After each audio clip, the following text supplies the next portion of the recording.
5 জন student মানুষকে খেয়ে ফেলা একটি পিঁপড়ের ঝাঁকের মাঝে আটকে পড়ে। তাদেরকে ঘিরে থাকা আগুন পেরিয়ে বাইরে চলে গেলে সব পিঁপড়ে তাদের কুরে কুরে খেয়ে ফেলবে।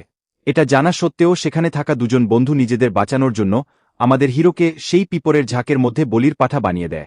মাত্র 3 সেকেন্ডের মধ্যেই সব পিঁপড়ে হিরোকে কুরে কুরে খেয়ে ফেলে। সে মারাও যায়, কিন্তু সৃষ্টিকর্তার এটা পছন্দ ছিল না, তাই তিনি হিরোকে দ্বিতীয় একটি সুযোগ দেন। সেই দুর্ঘটনা ঘটার 5 ঘন্টা আগে সে পুনরায় জন্ম নেয়। সেখানে একটি ছোট পিঁপড়ের দিবি ছিল। এটা দেখেই প্রথমে সে তার বন্ধুদের কাছে গিয়ে বলে, এখানে একটি দুর্ঘটনা ঘটতে চলেছে।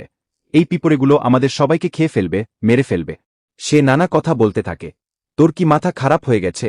কি সব আবোলতাবোল বকছিস? এই বলে তার বন্ধুরা বিষয়টিকে সহজভাবে উড়িয়ে দেয়। তখন সেই রিসোর্টের ম্যানেজার এসে সেখানকার পিঁপড়ের ওপর গরম জল ঢেলে দেয়। এটা দেখেই হিরো বুঝতে পারে পিঁপড়েগুলোর প্রতিশোধ নেওয়ার ক্ষমতা আছে। তাই সে বাধা দিয়ে বলে, এমনটা করবেন না, কিন্তু তাকে পাগল ভেবে সবাই তার কথা গ্রাহ্য না করে চলে যায়।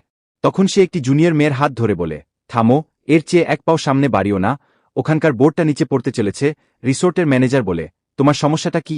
কেন অন্যদের বিরক্ত করছ? ভালো না লাগলে চলে যাও।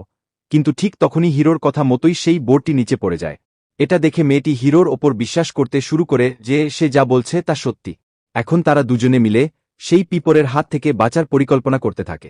অন্যদিকে হিরোর বন্ধুরা তার বলা কথাগুলো নিয়ে মজা উড়াচ্ছিল। সবাই রিসোর্টে ভালো রুম পেয়েছিল, কিন্তু হিরোকে দেওয়া হয় একটি পুরনো স্টোর রুম।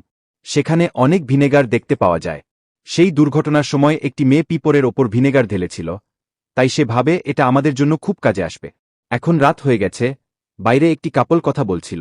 তখন একটি পিঁপড়ে মেয়েটির পায়ে কামড়ে দেয় এবং তার বয়ফ্রেন্ড পিঁপড়েটিকে মেরে ফেলে। সে জানত না যে সেই প্রথম শিকার হতে চলেছে।